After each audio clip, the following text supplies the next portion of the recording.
Yes, sir. Rather, real fruitful time is in West Bengal.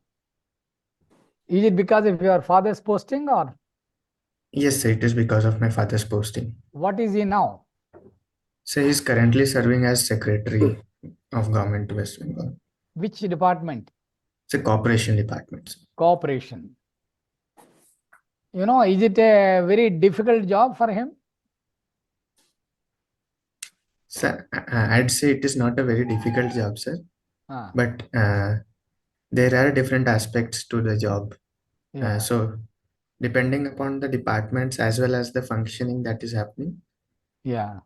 based upon that, the difficulty changes. I thought it's very difficult for a civil servants to survive in West Bengal when the state government is not in line with the central government. Is the bureaucrat position is okay or is bad, or how a bureaucrat has to survive in that environment? So in my opinion, a bureaucrat has to be non-partisan, and therefore he has to follow his duties, and based upon his duties he has to play his role as the administrator. And I believe that the different governments at the center and the state do not play a major role in the decision making of the bureaucrat, because as a bureaucrat he has his duty, and he should perform his role based upon that. Okay, good. Calcutta, if you see the history, Calcutta is the first place where the East India Company came, and Calcutta that's a real, capital earlier when compared to Mumbai and Chennai and other places. Why Calcutta could not take up, in fact, could not come up, whereas the other cities came up, very prosperously. What is the reason? So, post independence, uh, there was partition that happened, leading to West Bengal and formation of East Bengal. And after that, sir, the political scenario in West Bengal was more focused on the socialist aspects of development, so providing basic standard of living to the people. And that's why there was lack of economic growth in the region. And due to this, the economic growth in Calcutta suffered a lot. You said partition. Was it helpful to India, or is it detrimental to India's interests? So I believe that it was detrimental to India's interest, because we had closer ties with the people currently living in Bangladesh, as well as during that time, the jute industry that was flourishing in West Bengal was also the huge, vast land of and the industry that was there that went to Bangladesh. Furthermore, sir, currently we have border issues and immigrants, illegal immigration happening. If partition did not happen, we would have better connect, as well as the northeastern states of India could be connected through a vaster region, sir, instead of just the chicken neck corridor. Yeah.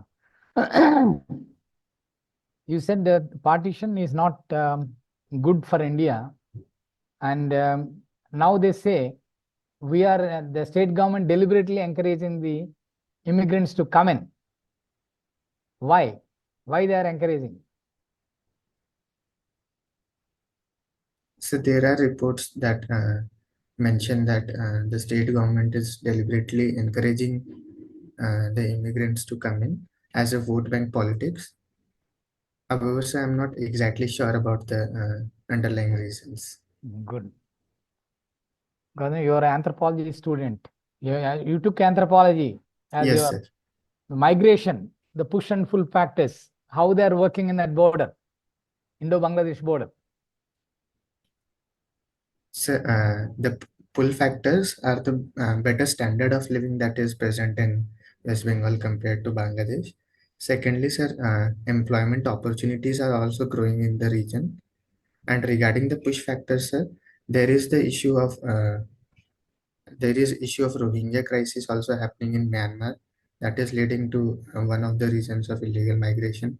Secondly, sir, the cultural connect that is there, because people have Bengali as a language in both the Bangladesh and West Bengal. So that is also acting as a push factor and a pull factor. How the Rohingyas? Rohingyas only, Bangladesh never accepted Rohingyas. They're all coming to India only. Yes, sir. Mm. Okay. Before I hand over to my co-panelists, I saw very interesting hobby you have here, beta testing video games. Yes, sir. You are a civil engineer, basically beta testing engineer. Beta testing for video games normally done by the computer engineers. So how do you develop? Did you participate in the beta testing, Yes, or you sir. are developing a software for beta testing? No, sir, I participate in beta testing, in Hmm. which the game is just after its development, it is released to a limited amount of people, where we play the game and Yes, find out if there are any bugs or glitches in the application, and then we report it back to the developers. And yes. after that, they bring in changes so that they can release it to the global public. How many such video games you participated in the beta testing? Sorry, sir, but I haven't counted them, sir, because I keep on doing them Even regularly. now, Yes, sir. do they pay well? No, sir, I do it as a hobby, sir. I do Oh, not get paid for it. I just like to play games and find out any issues that are there. So that is helpful in that regards. but normally the video game company, they are asking the players, which are not professional but amateur players on the video games, and they're paying something like 25,000 to 40,000 for each game to point out what difficulty they are facing, and they are feeding back to the software engineer to rectify, and before releasing the game, this is all done. Yes, So I don't know why they need to pay you.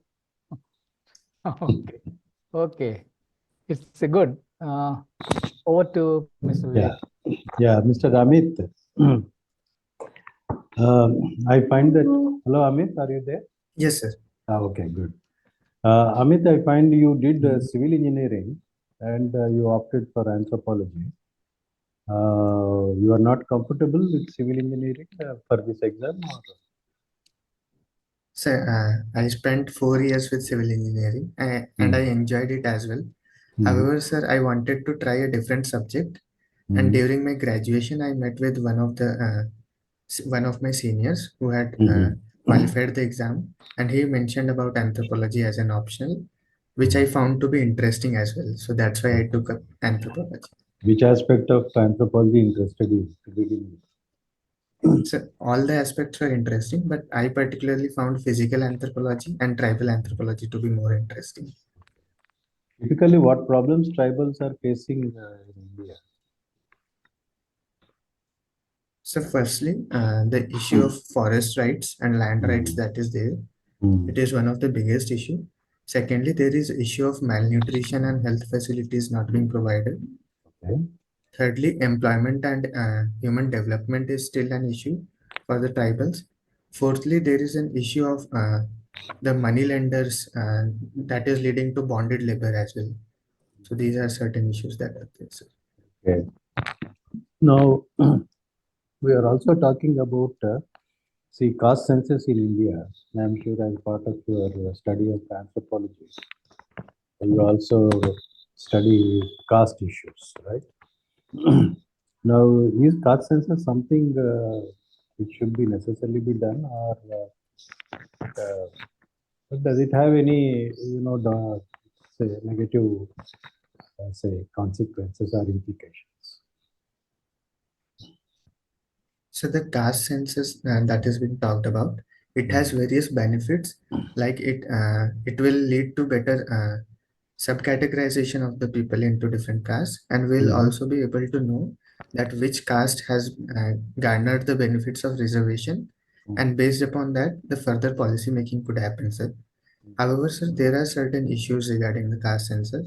First is it will lead to politicization of caste. Secondly, there would be rising demands of reservation from different people based upon the current proportion or the representation that they are having. So I believe that there is a need for a caste census to be conducted. However, based upon socio-economic background should also be considered in that. So a holistic perspective can be brought in. You mentioned about caste census leading to political demands and all that. In fact, tickets are being, you and I know for sure, let us not be shy about it. Political tickets, parties are giving, based on caste profile or given constituency. So what is new about this? It is not something new which arises out of caste census. Is it? It has been there for a long time. It is part of political culture. Yes, sir. It has been there for a long time. However, Mm. sir, the caste census would turn into a political issue, and that would lead more and more people to demand for bringing in such demands, as Mhm. well as there will be the caste system that is there in our society that will also strengthen a bit more, sir, than it is already present. So that is an issue. Right. The 2011 caste census, details are not being put in public domain. Should it be, publicized or should it be kept under wraps? So, as per the reports, it was mentioned that the data was not properly segregated and Mm-hmm. there were issues with the data. So, I Mm. believe that since there were issues with the data, it should not be published. But I Because, understand a committee is going into it, and suppose the committee, succeeds in unraveling the, mysteries or impurities of the report. Can it still be kept in public domain? so, if the problems that are there with the data can be identified, I believe that then we can publish the data and mention about the irregularities that were there in the data. Mhm. Now, as part of your study and your insights that you have gained from anthropology, could you tell me what is this PM Vanabandhu Vikas Yojana? What is it aimed at? I'm sorry, sir, but I'm not exactly able Yeah. to recall Okay. that. Have you got some idea of what is Ekalavya Model School? Yes, so What is it Eklavya about? residential model schools are Mm. schools that are that were constructed for providing better education to the Mm. scheduled tribes as well as the PVTGs because there were lack of infrastructure and school infrastructure in the tribal regions. Mhm. Okay. No, tell me. Sometimes I get confused actually. What is the difference between Adivasis and tribes? How do you distinguish? So, from an anthropological point of view, Mhm. Adivasis are someone who have been living at a particular place for a long time Mm. and they have been there for a very long time. While in the case of tribals, so as per the constitution, scheduled tribes are defined according to Article 366 uh, and Article 342. It mentions that any tribe that is being mentioned in the constitution will be considered by the central government and the president will be considered as a scheduled tribe. And the local committee also mentioned the criteria for that. Mhm. Now, as a civil engineer, suppose if there is a task about urban renewal uh, in a historic city like Kolkata, how do you go about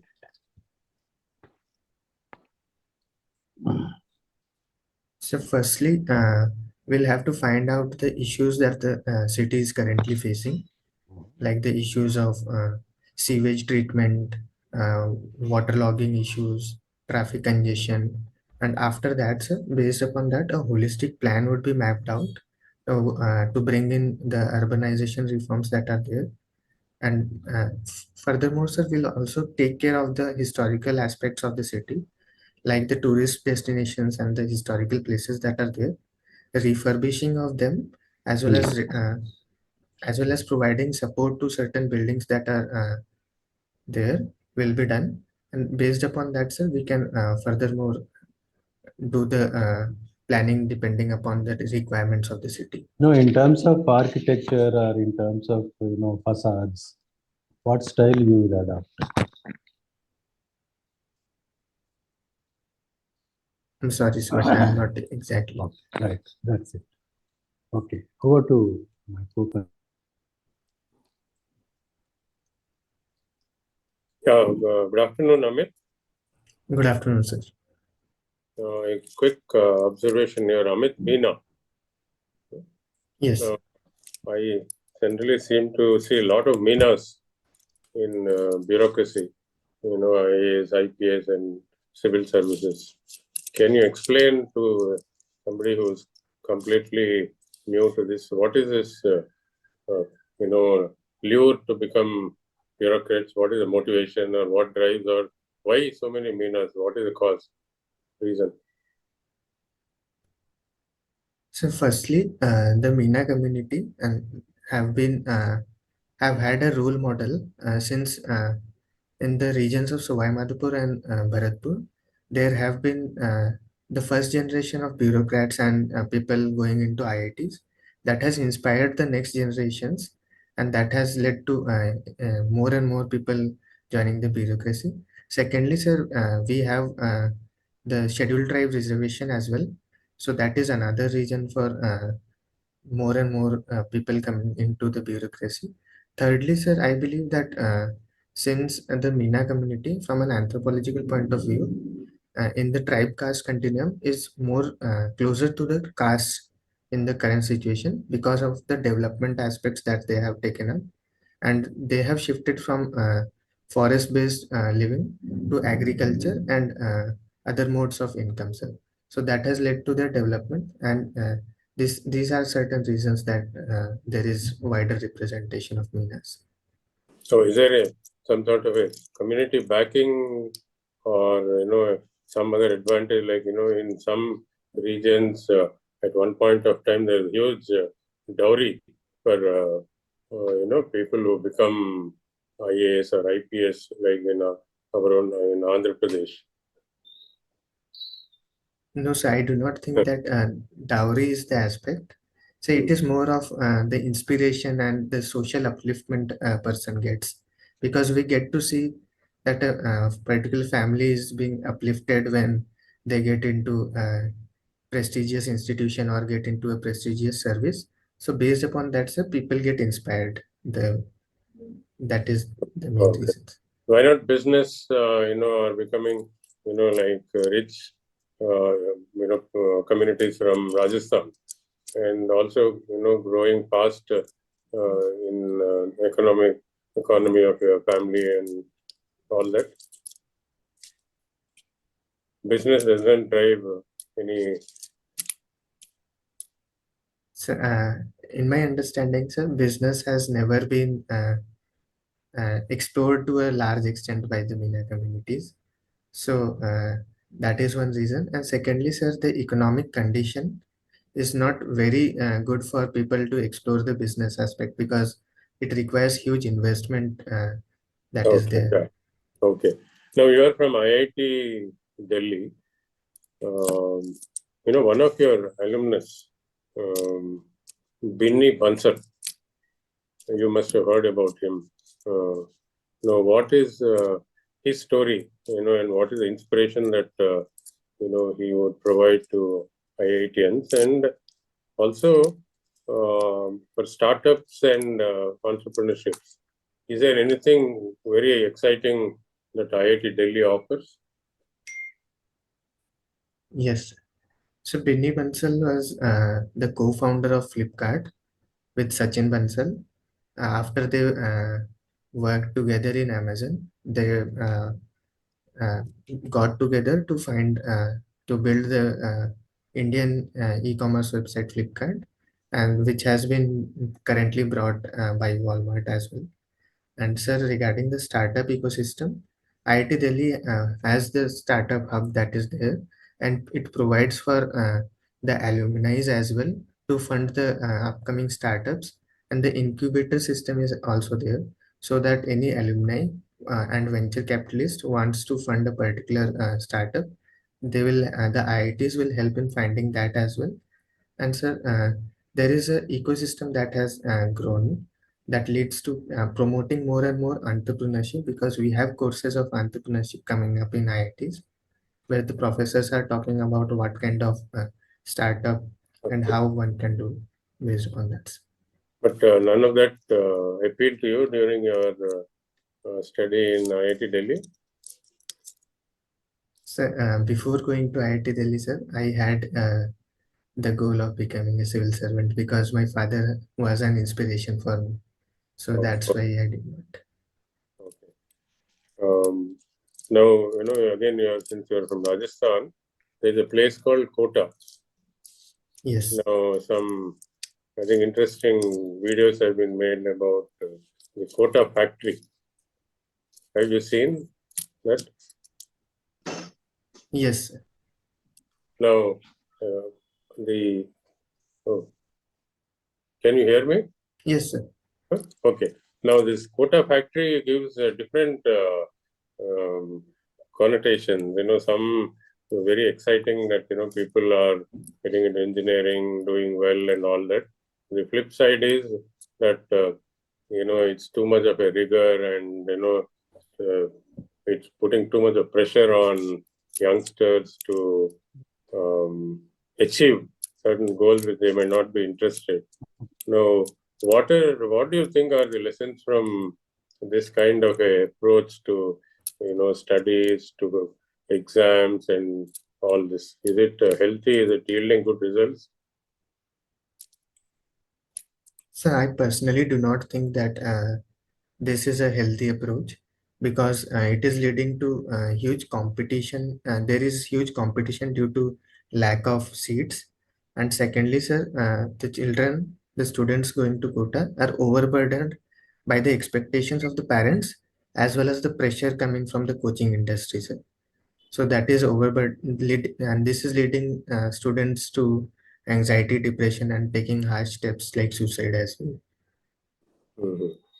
Now, in your I think college days, you did a volunteer work on child sexual harassment, a campaign.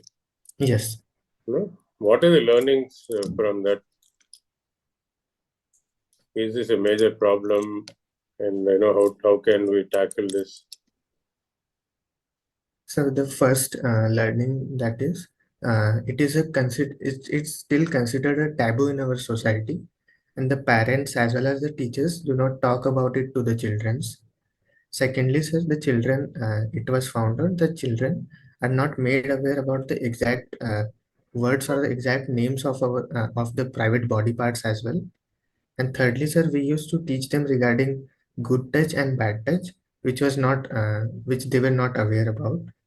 And fourthly, sir, they were also not aware about the POXO Act as a whole. So these are some of the understandings that I got. But is it a growing problem in India? Yes, sir. So Are there as any per statistics available or about that? so as per the NCRB report, the cases registered under POXO are increasing. However, I personally feel that with growing awareness, the cases might not be increasing, but the reporting of cases is increasing, sir. So that is a right step. No, but if you extend it further, sexual harassment of women at workplace, which I think is a more, or a bigger problem, and I think a lot of awareness has been created on that. Some legislations have come in. So if you are, given a responsibility to handle this situation in a future job, how do you think you will go about trying to ensure that this issue is minimized or not or completely controlled? So firstly, the proper implementation of the act should be there. As per the POSH Act, sir, there is need for establishing the internal complaints committee. So with women members as a part of it. So that should be done. Secondly, sir, sensitization work should be done among both the male and female employees of the workforce. so that people are aware about the POSH Act as well as the implications that will act as a deterrence. Thirdly, sir, strict action against the accused must be taken so that it acts as a deterrent. And fourthly, sir, growing with lessening patriarchal mindset in our society, there will be decreased cases of such happening furthermore, sir. But in reality, when you see whenever there is a problem in any organization or institution, you suddenly find that either this mandatory committee is not formed, or the committee is not active, or the committee does not have diversity in its composition. So I think seriousness about implementing or attitude to this entire problem is does not seem to be existing. Now, what kind of a campaign do you think should be devised to ensure proper implementation or sensitizing people? So first of all, the holistic sensitization about sexual education and harassment should be done. Secondly, sir, regarding the complaints committee, rigorous, there should be punishment that should be brought in, and any person of the organization who thinks that the committee is not working or is not present can place a complaint regarding it, and based upon that, action should be taken against the organizations. So that will make the organizations more proactive in these regards. And, are punishments being implemented? Does action really follow in such cases, or it's not happening in India? So one of the major drawbacks has been this, that there have been lesser setting up of complaints committee, and the follow-up action has also not been to a great extent taken up, sir. So this is an issue that we are facing. You require more volunteers and more campaigns to be run. Yes. Okay. Okay. Now again, one more issue in Rajasthan. Rajasthan is blessed with, in a way, a lot of sunshine, deserts and places where sun rays are available for a long period of the year. Now, what is the approach of Rajasthan to renewable energy? And also in 2023, Rajasthan government came up with a renewable energy policy. Are you aware, and what are the kind of highlights that you can recollect from that? So regarding renewable energy, Rajasthan has set up solar power plants and is also pushing for the rooftop solar panels as well. And wind energy is also being considered in areas closer to the Kutch region. There was this largest solar power plant recently set up called the Bhadla Solar Power Plant. So Mhm. that has taken place. However, sir, regarding the renewable policy, I'm not exactly aware about that. Sorry, sir. Okay, that Bhadla Solar Park is supposed to be one of the largest in the world itself. Yes. So, has it created some sort of a capacity, or is it in work in progress? So it is a work in progress as of now, sir. However, the capacity, sorry, sir, but I'm not able to recall it right now. Even the Prime Minister recently announced one large scheme using solar power. What is that? I'm sorry, sir, but I'm not able to recall it. Okay. Finally, the union government has amended the CCS pension rules 2021. Okay. So very recently, what is the most important decision that amendment brings into implementation? Sorry, sir, but I am not exactly aware about that. Okay. It was nice talking to you, Amit. Good afternoon, Amit. Good afternoon, sir. Am I audible? Yes, sir. Okay. You are a civil engineer. Yes, sir. Civil engineering is very central to development, construction, etc., right? So if we look at the Himalayas, tourism is a major income earner. It gives livelihoods to lots of people. Now, construction in Himalayas, however, has got some uh, negative consequences too. So, as a civil engineer, what do you think? How do you deal with this dilemma between development and ecology? Livelihoods on one hand and disaster on the other. So Yeah, go ahead. from a civil engineering perspective, sir, first of all, there is a need for sustainable development where we need to balance between development as well as the eco-fragile zone that is there. So firstly, any project that is being taken up, based upon the environment impact assessment, we must take care of three particular things. Firstly, the impact that it will have on the environment that is there. Secondly, the impact on the people living in that region, and thirdly, if there can be any other alternative based upon that. So based upon the environment impact assessment and the social impact assessment, and after that, sir, only certain projects which are very much required in the region, like the strategic projects as well as to ensure connectivity between different regions, such projects can be taken up, but the capacity of the eco-fragile region must be taken into account, and based upon the soil strength of that region, the construction should be done, sir. Isn't that all very well documented by now? So, doesn't it help you to take a decision whether we should go in for more development or restrict development there? So in the regions of Himalayas, only for the connectivity purposes, we can have road construction based upon retaining walls so as to prevent landslides and earthquakes from happening. However, sir, huge constructions like housing, like hotels and all, should be prevented, as also pointed out by the Geological Survey of India recently, sir. Okay. Talking of the Himalayas, recently some information has come out in the public domain showing the causes for increased frequency of earthquakes. Could you throw light on that? I'm sorry, sir, but I'm not exactly aware about the reports. Okay.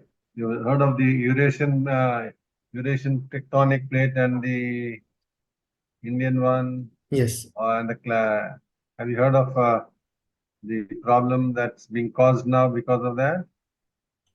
Yes, sir. And the Indian plate is rising upwards. That is leading to clash with the Eurasian plate, and so that is leading to the tectonic, The the more important is seismicity. how it is sharing off. Anyways, you're from West Bengal now. Not many years ago, West Bengal also was in the throes of left-wing extremism, Jangal Mahal and all. So, what is the situation regarding left-wing extremism in Bengal now? So, as per the Ministry of Home Affairs, uh, almost all the districts of West Bengal are now free from left-wing extremism, and the districts like Jhargram as well have the reduced cases of left-wing extremism, and there has been development in such districts that has led to the growth of basic standard of living for the people, and they have accepted this model as well, sir. Okay. In the political scenario in this country, we see a lot of government changes, public representatives leaving their parties, joining new parties, defecting, etc., etc.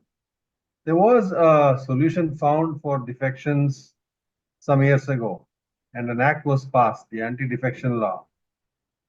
Has it been successful or is it a waste? Because despite the anti-defection law, we still see people changing sides. What do you think about it?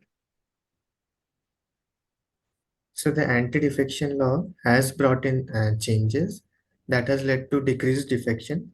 However, sir, there are certain issues with the law, like the speaker deciding upon the cases of defection, as well as no time limit for the cases of defection being discussed as well. So these are leading to issues of leading to partisanship in the case of anti-defection as well, sir. So there is a But need to reform. what are the weaknesses of the anti-defection law? That defections are still taking place. So firstly, it does not mention about the timeline within which but for a particular candidate, the defection needs to be with the suspension of the candidate needs to be taken into account.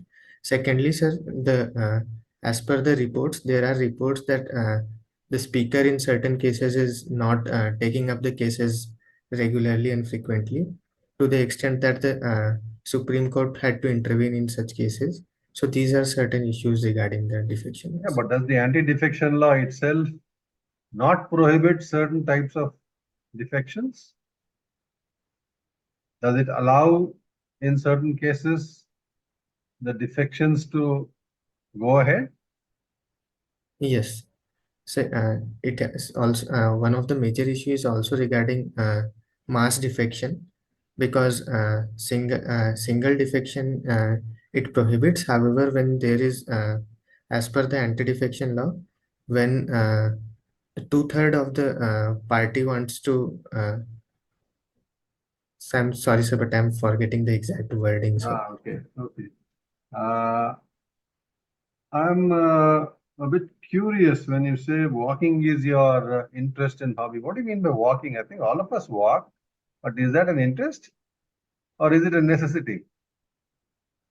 So it is a necessity. However, sir, I do walking as a leisure activity and to spend time with my family and friends. That's why I like to keep walking as my hobby, sir. I mean, please explain how you do that. Because I thought walking was an activity. How do you make it into an interest, bordering on a hobby, if I can say so? So I generally go for walks in the morning, early morning, as well as in evening for around 45 minutes to 1 hour, in which I spend time with my family members or my friends, and I get to talk to them and spend time as well as enjoy the nature as well. So that decreases the stress as well as gives me time to think. So I enjoy that moments. Do other members of your family also walk with you, or is that the only time you guys meet? No, sir, they walk with me, sir. They walk with you Yes. every time, or they walk every day and you join them once in a while? No, sir, every time, sir. Okay. And lastly, I was curious about one particular item that you mentioned in your 12th class exam. You took physical education as a subject. That I thought was quite out of the ordinary. Could you explain why? So, in the school that I got admission into, they were offering only two subjects. It was either computer application or physical education, which I could take up. So I took up physical education because in the case of computer applications, there was nothing new that they were teaching, because since I was in ICSE till class 10th, I had already studied that part holistically, sir. All right. Thank you.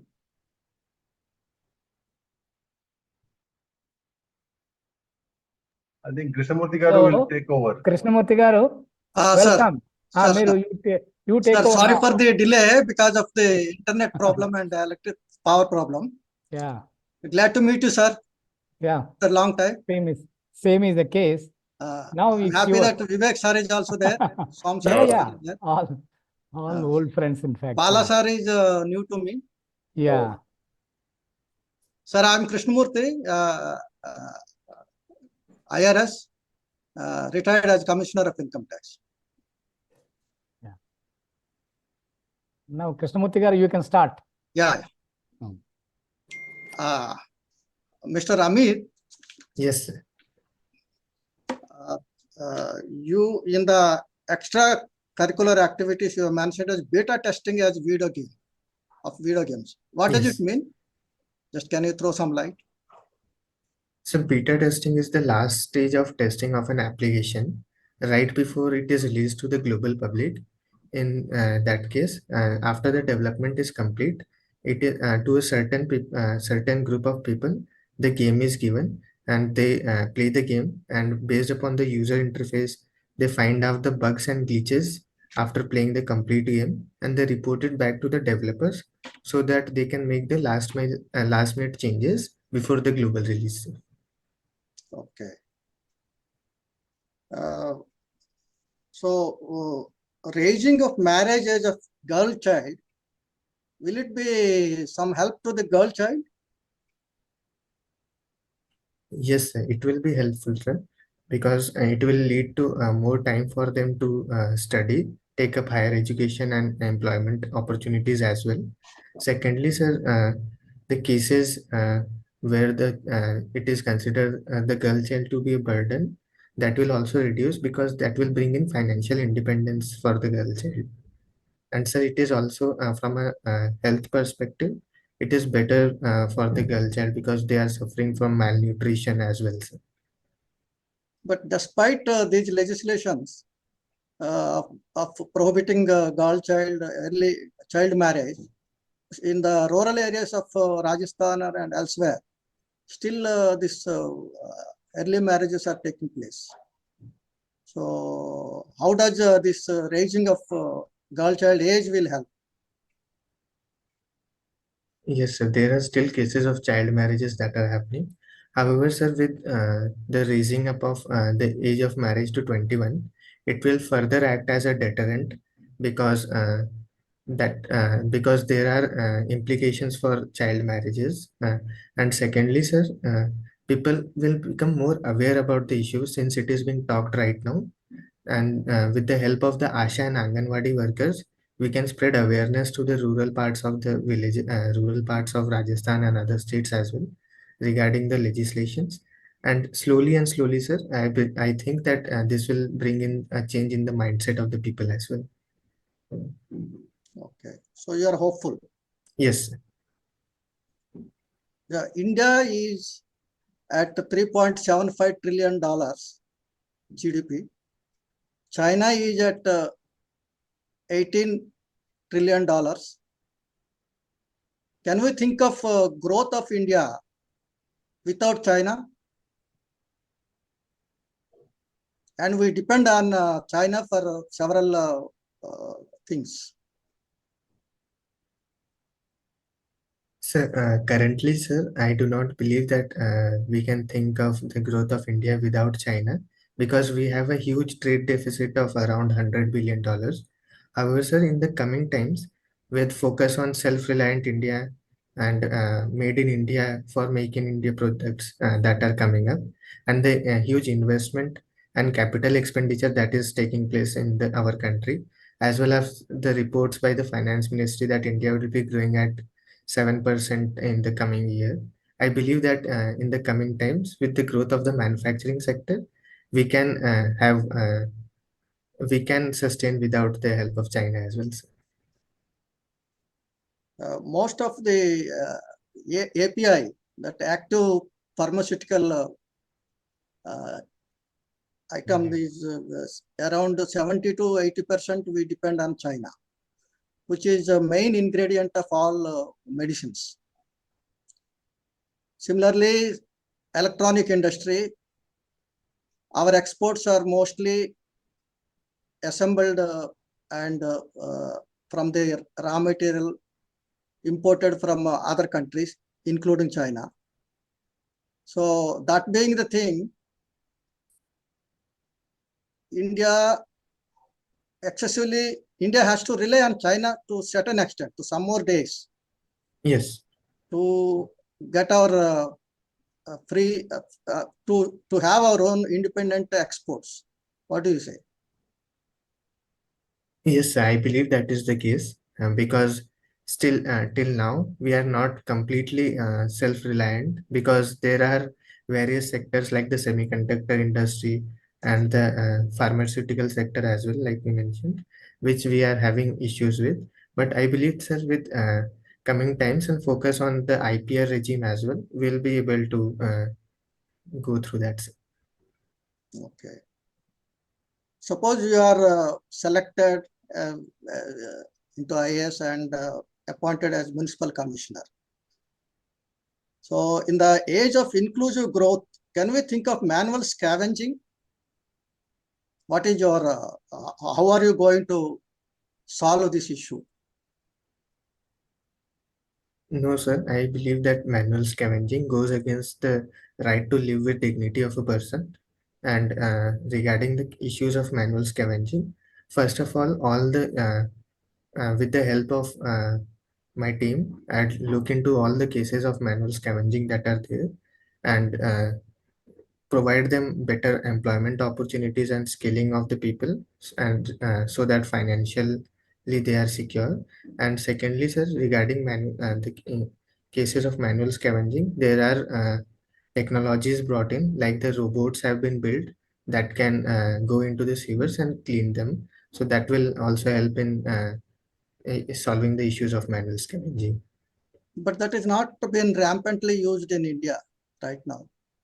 Still scavenging, manual scavenging is still going on.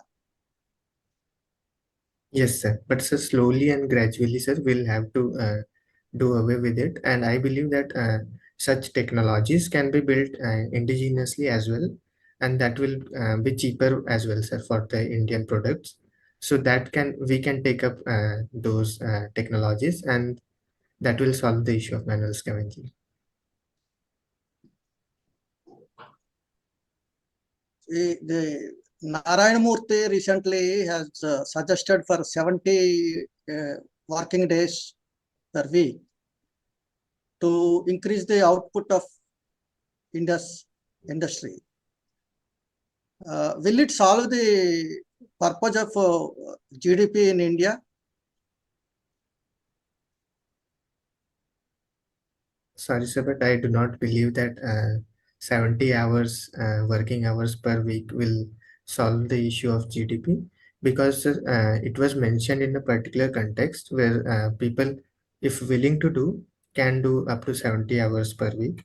However, sir, the productivity and efficiency also matters, because just having long working hours without them being productive and efficient will not provide any solution. Rather, having working hours which are fruitful for the development and growth of the industry, that is required, sir. Mostly when you increase the working hours, the output, industrial output will increase, no doubt about it. But unless there is a equal and proportionate supply side development, the industry will collapse at one point of time. Don't you think? Yes, sir. So when the demand is not there for demand is not huge, then there will be a issue of overproduction, sir, and that will lead to collapse in the industry. Okay, thank you very much. Thank you, sir. Yeah. Amit, this is Yes. the end of mock interview session today for you. And you have, heard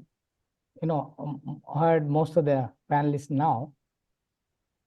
Here, now what we propose to do is we'll give our feedback on your performance one by one. And in case you have any still questions and clarifications, you are most welcome. Okay, sir. We will give the strengths and weaknesses of your, personality. Starting with that, I can say that you are very calm and cool, very composed in giving your answers. That's one factor I noticed. That's very good trait. And sometimes you are very hopeful also on solving the problems when manual scanning, other things. You have a hope over the technology coming to the rescue and all this. That's a good attitude you have. Similarly, in most of the cases, I could see your answers are brief and to the point. That's enough. Sometimes, some people give elaborate answers for 10 minutes, 15. That's not required. You are maintaining that to the point, keep it. Okay, sir. Only thing is, some other you have to brush up on. When is your interview? So 20th February, sir. Oh, still you have some time to prepare. You have to brush up on some of the current affairs, basically pertaining to Rajasthan. And the government has taken a number of initiatives. Yes. Any front, you name it, unemployment or, municipality, all this. So brush up on these issues and come up with, prepare some answers properly. And with that kind of preparation, you stand a very good chance to come up with, come out of the interview with a lot of success. Okay, All sir. the best. Thank you, sir. Amit, on the issue of challenges faced by the tribals, I wish you had also mentioned about how market economy is impacting the Yes. tribals, and whether it is actually inducing unemployment or underemployment, and the issues relating to development, Okay, sir. like corporates being given rights over forests for exploitation of forest wealth or minerals and all that. So, what is causing the so-called displacement and rehabilitation, and particularly in the context of liberalization and globalization, what kind of identity crisis the tribals are facing? I wish your response had included these issues also. Probably your response would have sounded more comprehensive. Okay, sir. These are the very significant issues now, because somewhere scholars tend to think that these subnational movements are as a result of these problems. Yes. Tribes asserting their own identities, asking for separate statehood or autonomies within the state, separate councils, like Darjeeling issue, huh? Yes. And particularly recently, interstate tribal issues like Manipur issue. Okay. Okay, sir. So I think you may have to slightly sort of enlarge your uh, analysis of the problems faced by the tribals in the fast changing context that India is part of, right? As part of the globalization and the liberalization. But otherwise, yeah. And as far as PM Vanabandhu Vikas Yojana is concerned, it is primarily to, it's a venture capital set up actually to promote entrepreneurship among tribes. Okay, sir. I'll read about it. Yeah, and it certainly is very important for you, having studied anthropology, to take stock of all the schemes, programs, and all that which are meant to ameliorate the conditions of tribes. You have to have a basic understanding and appreciation of those schemes, including tribal subplans and all. Okay. Okay, sir. So, but otherwise, your answers are quite good. But at times, I felt they were very, cut and dry. Sometimes, it just gives me that kind of a feeling.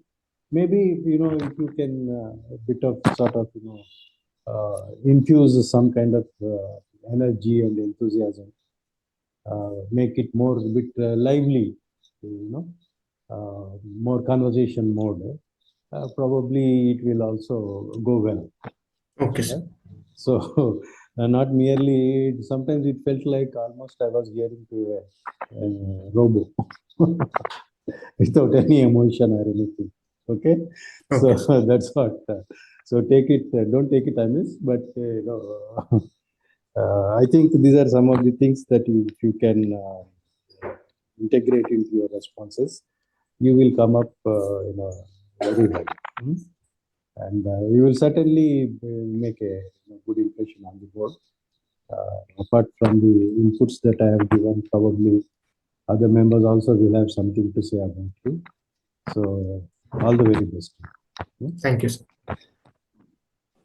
Amit, I found quite a few good traits in your personality that have come through in the interview. Now, you're quite honest in your responses and also quick to accept that you don't know, which is, I think, very good. And wherever you are confident, you are also answering quite well in terms of your structuring of the response is concerned. But as my co-panelist said, you are very flat. Your tone and tenor is become flatter. So you require some sort of a emphasis of confidence in your response. So some expression that will, give an impression that you have this extra confidence. You exude that kind of a strength in you inherently, and not Okay, sir. just respond to a question. Now the um, issue that I found you require to strengthen our awareness about your own state, especially Rajasthan is one of the states where renewable energy is expected to play a very big role, and solar energy. There are huge plans according to the 2023 policy that was announced. The addition of 90 gigawatt of renewable energy is anticipated till 2029-30, of Okay, which sir.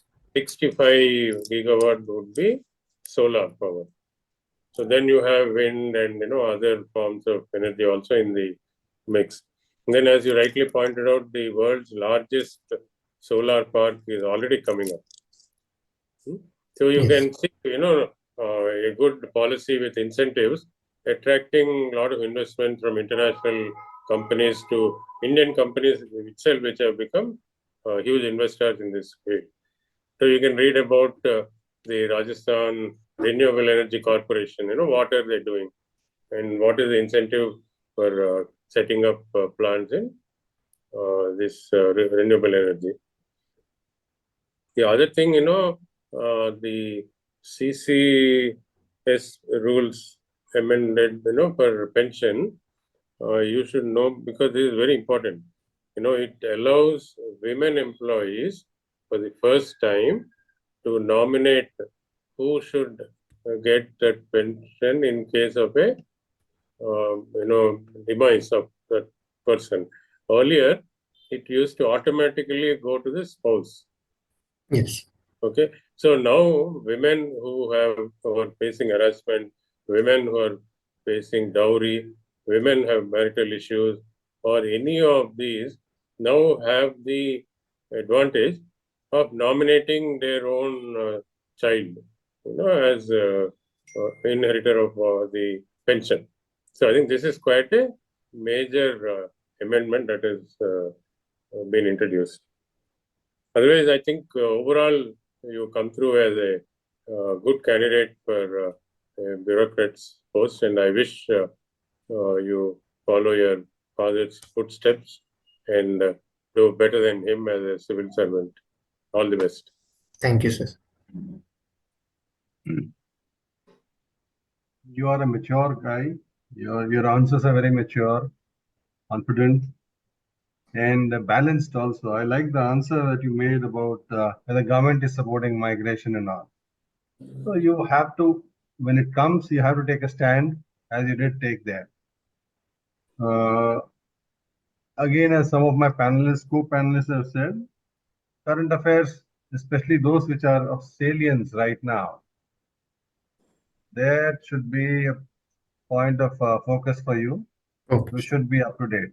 As everyone has said, you are expected to know your subject, your state, everything that you show as your interest. Now, you answered your interest on video games, beta testing, and the sexual harassment awareness campaign pretty well. But somehow I was not too convinced about your walking interest. Maybe you can you have all the right to take it as an interest and a hobby, but maybe you're not articulating why you like it and how it is meaningful as an interest and not just as a day-to-day activity. So revisit that idea and frame your response if it comes to that. Okay, sir. And you tend to use this term, I personally feel. I think you used it about 4 to 5 times. Obviously, you feel. You personally feel everything. So, repeating I personally feel as a phrase, catchphrase, somehow maybe kind of didn't look too good for me. Okay, sir.